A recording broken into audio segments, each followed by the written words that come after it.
si li nga xam ne que moo di Miro Amadou Ba ak ki nga xam ne que moo di justement Badara Gadiaga c'était un jàkkaarloo qui électrise exactement les chaumières en tout cas nag les réseaux sociaux reprennent exactement ñoom ñaar yi nga xam ne itam jokkalante ko fa au cours justement de cette émission phare bi Infos Salon Télévision Futurs Médias les vendredis alors enfin ñu gis ki nga xam ne que moo di justement Badara Gadiaga Amadou Ba daal di koy attaqué ni ko Cour des comptes nee na ce diplôme bi donc li nga xam ne que moo di justement arfan dañ ko le mot est difficile à dire parce que c'est Badara Gadiaga. Il faut dire simplement Cour des comptes moo ne il a falsifié le BFM.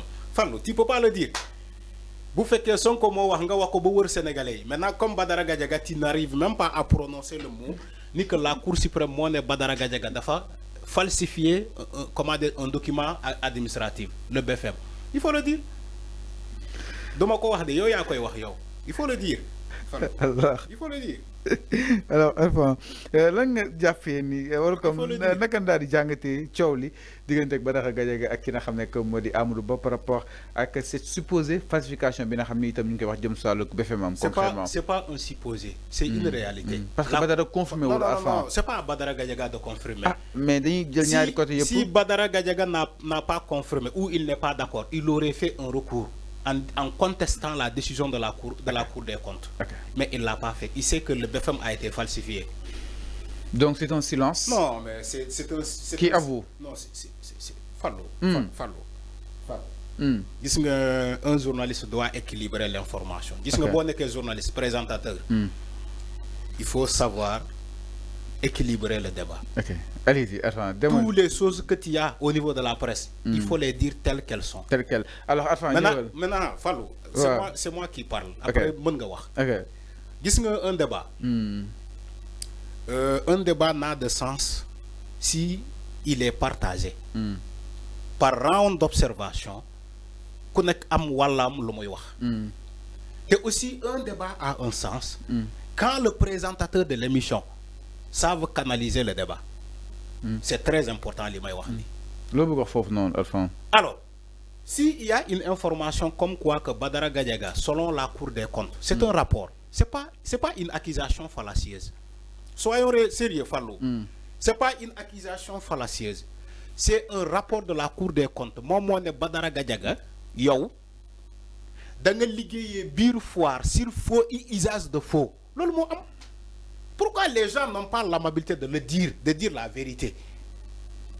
Comme ni ngeen taxawee dina am Ousmane Sonko dafa jeter le discrédit sur les institutions wala les magistrats dafa attaquer ay magistrats. Ayez aussi le courage. Mais comme ni ko bëggul waxee loolu.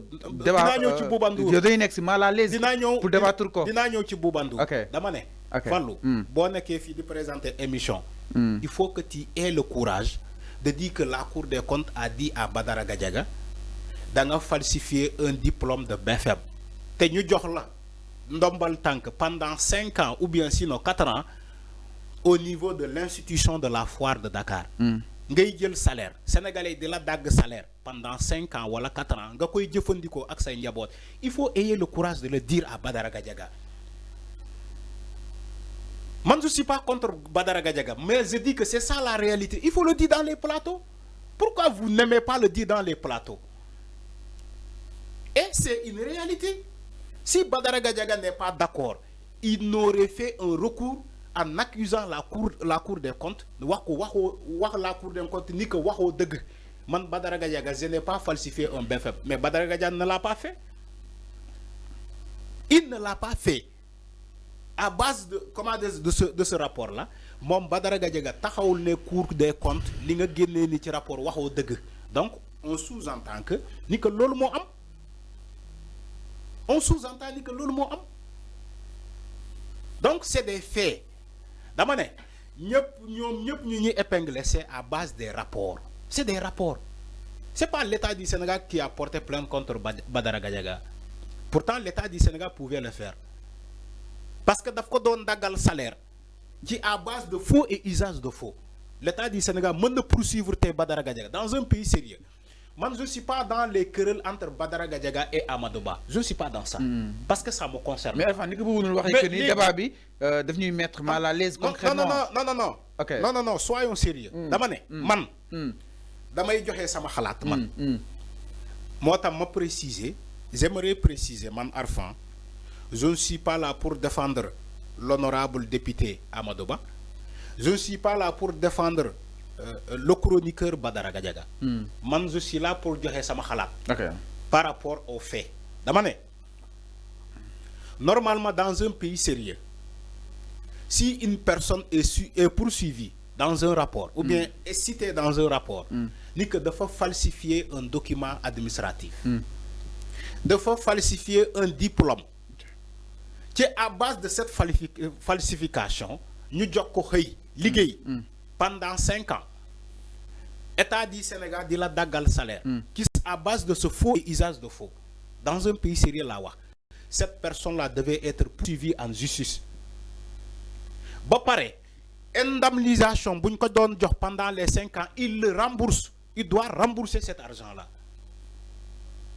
Demande dans un pays sérieux. Je ne parle pas pour instrumentaliser la justice. Nous avons ce point spécial. Mais Arfan, en ce qui concerne la tournée exactement de ce débat, nous avons peut-être Amadou Ba tontu en termes d'arguments, arguments yi nga xam ni itam Badara Gadiaga doon wax avancé, mais wala ko da nga jàpp ni Badara peut-être moo commencé ces attaques de personnes en démarrant par Ousmane Sonko. Maintenant xam nga débat bi fan lay amee intérêt fan lay amee sens.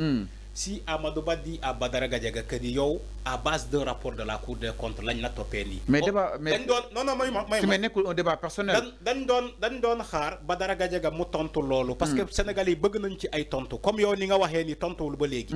Mais Badara Gadiaga dafa rouber le débat. Il est parti attaquer Ousmane Sonko. Il a laissé la réponse et il est allé attaquer Ousmane Sonko. Mais Ousmane Sonko leen dénk. Dinaa ñëw ci lu mu wax ci Ousmane Sonko. Pour éclaircir la lanterne des Sénégalais. Ce qu'il a dit c'est faux. Alors, Fallou, dama ne, la réponse de Badara Gadiaga devait être Cour des comptes lu ma waxal du dëgg wala dëgg la man loolu laa doon xaar. Parce que c'était une question qui perdure. Les gens se posent des questions. Comment dans un pays qui s'appelle le Sénégal, des gens arrivent à falsifier des diplômes. Falsifier des diplômes. Déposer, nous avons le liguey de la faille salaire pendant 5 ans. Après, pour bien nous dire que oui, le gars déquêté, salaire bien qu'on donne jox, amul diplôme bob. Il n'avait même pas ce diplôme-là. Lolo, c'est extrêmement grave, très grave. Alpha, ñu dessin ci bataille exactement donc mi ngi non premier point bi par rapport ak miro li nga xam nek modi Badara Gadiaga ak ki nga xam nek modi Amadou Ba na nga xam ni itam non la daal di jeexee mu nekkoon débat bu intense fofu ci daanu li nga xam nek modi justement télévision Futurs Médias mu nekk ay sanante cadeau par rapport ak li nga xam nek modi wàll wi alors ñu daal di dessin ci ponk boobu bataille mais leen itam du côté de la régie gis nañ na